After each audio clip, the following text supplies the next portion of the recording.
La Perochena. Ella es doctora en historia, es docente, es columnista de Odisea Argentina en el canal de streaming Olga y La Nación. Participa en el ciclo de programas Ustedes no habían nacido, muy interesante, en el sitio de la web cenital.com. Esto es los miércoles a las 20 por los que quieran seguirla, ¿no? Bueno, hacía un tiempito que quería conversar con Camila y bueno, creo que ahora está en línea. Hola, ¿cómo estás? Buenos días. Hola María, ¿cómo estás? ¿Todo bien? Bien, bien, un gusto en saludarte. Un placer. Vos venís trabajando sobre un tema, bueno, te costó un dolor de cabeza con el presidente, creo, ¿no? Pero de la utilización que hacen los políticos de la historia, ¿no? Yo la acomodo de acuerdo a las conveniencias, pero hay un tema que a mí me apasionó, tuyo, y es cómo fue influyendo en el advenimiento de la democracia, de esta última etapa, por suerte, consolidada. ¿Cómo fueron los presidentes, no me gusta decir utilizando, no me gusta, acomodando o bueno, referenciándose tal vez sea mejor, con la historia? Sí, a ver, yo diría lo siguiente, todos los presidentes o todos los políticos, o la gran mayoría, hablan de historia o traen la historia al presente, generalmente con algún objetivo político. La idea de usos del pasado no es necesariamente una idea así como cínica, sino que obviamente para armar una narrativa, para construir una identidad política, uno se posiciona, como vos decías, se referencia en ciertos momentos del pasado, reivindica ciertos personajes y en el momento de la transición a la democracia, eso era todavía más fuerte y más potente, porque había que reconstruir la democracia después de un pasado muy traumático, ¿no? Entonces, en el caso de Alfonsín, pero después en los siguientes presidentes, bueno, tratar de entender dónde estábamos en el presente implicaba una mirada al pasado, ¿no?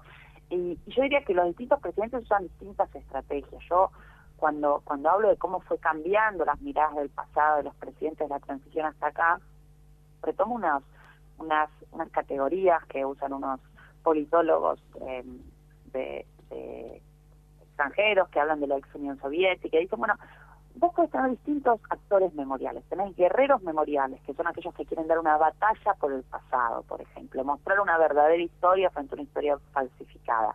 Tenés pluralistas memoriales, los que dicen, bueno, hay distintas interpretaciones del pasado y todas las interpretaciones tienen que poder convivir dentro de una democracia. Tenés negadores memoriales, que son los que dicen, no hay que mirar al pasado porque hay que mirar al futuro. Tenés prospectivos memoriales que dicen, bueno, tratemos de cerrar las distintas heridas que tenemos del pasado para poder construir hacia adelante. Bueno, existen estas distintas miradas y yo creo que nosotros desde la transición tuvimos varios de estos actores memoriales, si se quieren, ¿no? Por ejemplo, pienso en el caso de Alfonsín, ¿no? Alfonsín era, uno podría decir, en lo que respecta al pasado reciente, era un guerrero. Alfonsín construye una comisión de verdad, algo completamente novedoso en el contexto de una transición a la democracia, para tratar de ver qué fue lo que pasó durante la dictadura, ¿no? Pero a su vez, en el largo plazo era un prospectivo memorial, en el sentido que él decía, bueno, radicales y peronistas tenemos que poder convivir, era más pluralista en su mirada del pasado, tenemos que poder convivir y por ende también tienen que poder convivir nuestras miradas sobre la democracia o sobre la historia argentina, ¿no? En el caso de Menem la cosa cambia. Menem es más un negador, yo diría un prospectivo memorial. ¿En qué sentido? Un prospectivo memorial porque Menem asume y dice, bueno, hay que unir a los argentinos, ¿no? Cerrar las distintas facciones o disputas que tenemos sobre el pasado.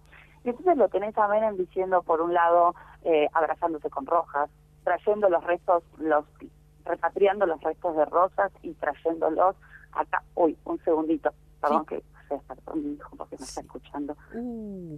Vení, Tony. Tesoro. Perdón, disculpame, pero estoy sola con mis hijos. No, entonces, claro. Lo saludamos a Tony. Sí, Tony es chiquito. Oh, tesoro. Lo ¿Cuánto tenés tiempo a Menem tiene? entonces como una especie de prospectivo Sí. memorial que dice, bueno, indulta a los militares y dice hay que disputar por lo que pasó en la dictadura y mirar hacia adelante, ¿no? Entonces tener distintas miradas.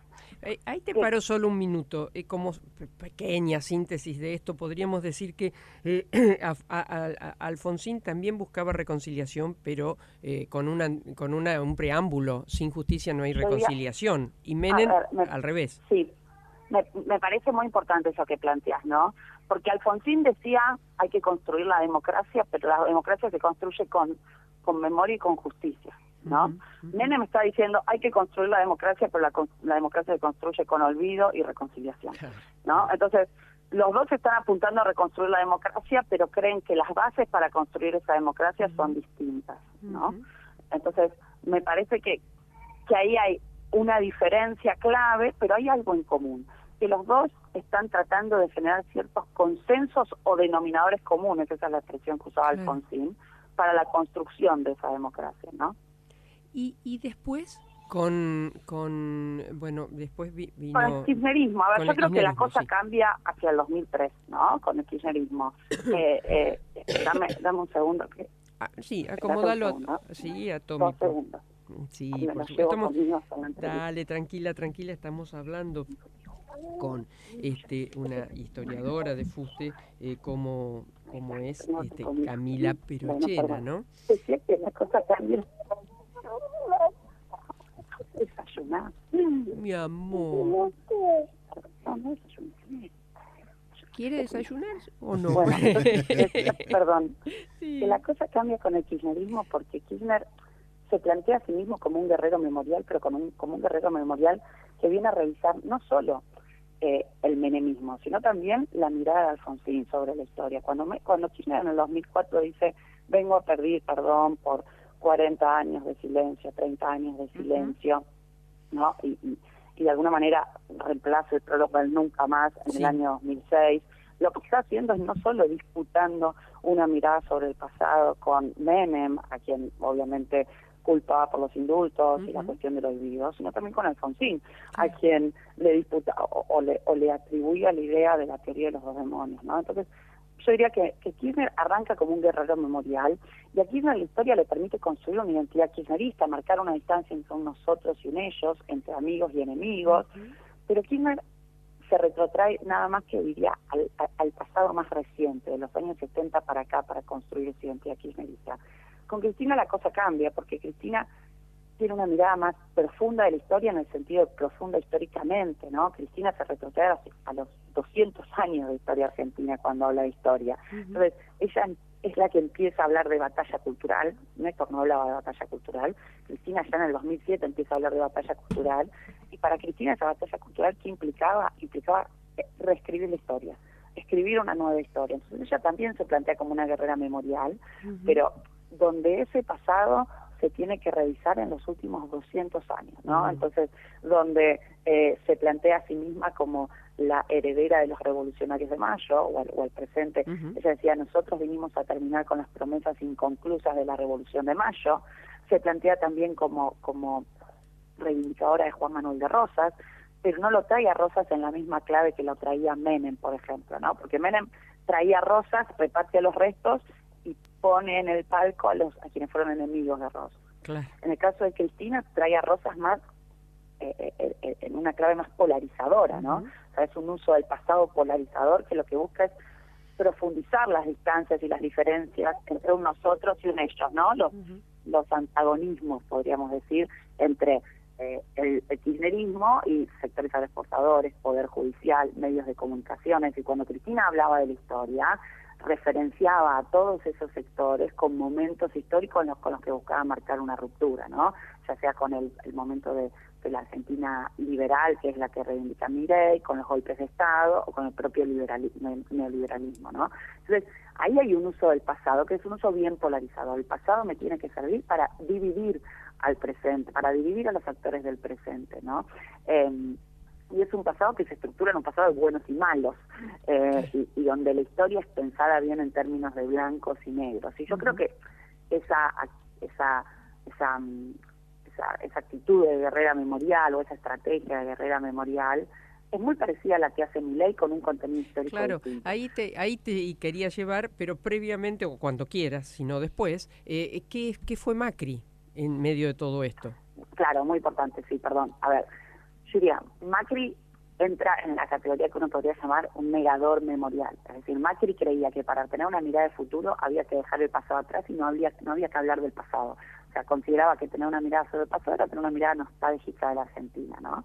Entonces, Macri habla de historia muy poco, en muy pocos discursos, cuando está obligado, tipo en el bicentenario del 2016, que fue cuando dijo lo de querido rey, estaban angustiados, pero en lo posible, viste, Macri trató de evitar los usos trató de evitar el pasado, básicamente por esta, yo creo que para diferenciarse del kirchnerismo, pero también por esta idea un poco de que para mirar al futuro era necesario negar al pasado, ¿no? Y digamos que la que es algo en parte similar a lo que fue la segunda parte de la presidencia de Menem. Y yo creo que esa es una gran diferencia entre, podríamos decir, la derecha más neoliberal o esas centros derechas donde puede estar Macri, donde puede estar Menem, en comparación con las nuevas derechas, ¿no? Las nuevas derechas, y eso es Milei, tienen la batalla cultural como una de las batallas centrales, y por ende, dar una batalla por el pasado, hacer una relectura del pasado, es algo clave para estas nuevas derechas, no solo para Milei, uno también lo puede ver en Bolsonaro, en Vox, ¿no? En diferentes derechas transnacionales donde la historia pesa, ¿no? Vuelve a tener entonces yo por eso creo que Milei también, al igual que Cristina, es un guerrero memorial, ¿no? Porque también cree que hay una verdadera historia que hay que defender, una historia que fue falsificada, y una especie de antagonismo entre buenos y malos en el pasado y momentos que hay que reivindicar y que hay que repudiar, que por supuesto son distintos, y diría más bien lo contrario a lo que reivindica Cristina Kirchner, ¿no? Pero la matriz o el uso, el tipo de uso del pasado es muy similar. Es similar, claro, con la batalla cultural, claro. Y decime, desde el punto de vista, no sé si la pregunta cabe, pero desde el punto de vista de lo académico, ¿cuál sería el modo de referenciarse en la historia sin volcarnos para un lado o para el otro? ¿Cómo sería? No, a ver, lo que yo diría es que porque la historia está. Cuando hacemos sí, no es que haya un modo correcto. Yo creo que los académicos cuando hacemos historia hacemos algo distinto a lo que hacen los políticos, porque tenemos objetivos distintos cuando vamos al pasado. Sí, los académicos vamos al pasado para conocerlo. Los políticos van al pasado para conmemorarlo. Es decir, nosotros vamos al pasado en búsqueda de una especie de verdad histórica o de evidencia, o sea, con una mirada más aséptica sobre ese pasado, y los políticos van al pasado para generar identidades en el presente. Entonces yo creo que la gran diferencia es que los académicos tratamos de marcar la distancia entre presente y pasado, mientras que los políticos lo que hacen es acercar el pasado al presente, ¿no? Traer el pasado al presente a hacer política. Entonces creo que los objetivos y las lógicas para ir al pasado son muy, muy distintas, y por eso creo que, bueno, no tiene sentido corregir a los políticos que hacen historia, porque no están buscando la verdad histórica, sino que lo que tiene sentido, o lo que yo trato de hacer cuando estudio los usos del pasado, es tratar de ver Hola. Democracia. Hola. ¿Se escucha? Ahora sí, tratar de ver. Tratar de ver qué nos dice de sus concepciones de la política o la democracia ese uso del pasado, ¿no? Como para mí lo importante es no corregirlos, sino decir, bueno, eso que están diciendo del pasado tiene determinados objetivos políticos o tiene determinadas concepciones políticas detrás, y eso es lo que me parece que nos sirve analizar, ¿no? A los políticos que usan la historia. Y la última pregunta, ¿cuál sería de alguna manera la historia dadora de futuro? La historia dadora de futuro. Es muy difícil, justo en este momento, agarras un momento medio de crisis con eso. Bueno, lo charlamos entonces en otro momento. No, de crisis en el sentido de que creo que cada vez es más difícil para los cientistas sociales en general pensar las alternativas de futuro, porque cada vez los futuros posibles son futuros donde el mundo técnico tiene un rol. O sea, hoy los que están pensando y mirando mejor el futuro son empresarios que tienen, no sé, empresas en IA, y donde los cientistas sociales, o sea, donde para los ciudadanos comunes, los cientistas sociales, cada vez es más difícil de entender por dónde va ese futuro, ¿no? Aún así, yo creo que los futuros en términos más democráticos y políticos, que es lo que a mí me gusta pensar, requieren de cierto nivel de argumentación en el debate público, requieren de pluralismo, requieren de determinados principios que yo creo que la historia ayuda a entender o a pensar mejor, ¿no? Ahora, no estoy en un momento muy optimista sobre la capacidad de las ciencias sociales para pensar alternativas de futuro, la verdad. Camila, muchas gracias y gracias. No, Y me encantó la intervención de Tommy, ¿no? Tony. Ay, de Tony, sí, estuvo acá upa mío todo. Ay, qué lindo. Bueno, un beso grandote, gracias. Gracias, hasta luego. Hasta luego. Bueno, hemos hablado tampoco, hay mucho para conversar, pero tampoco quería extenderme demasiado por respeto.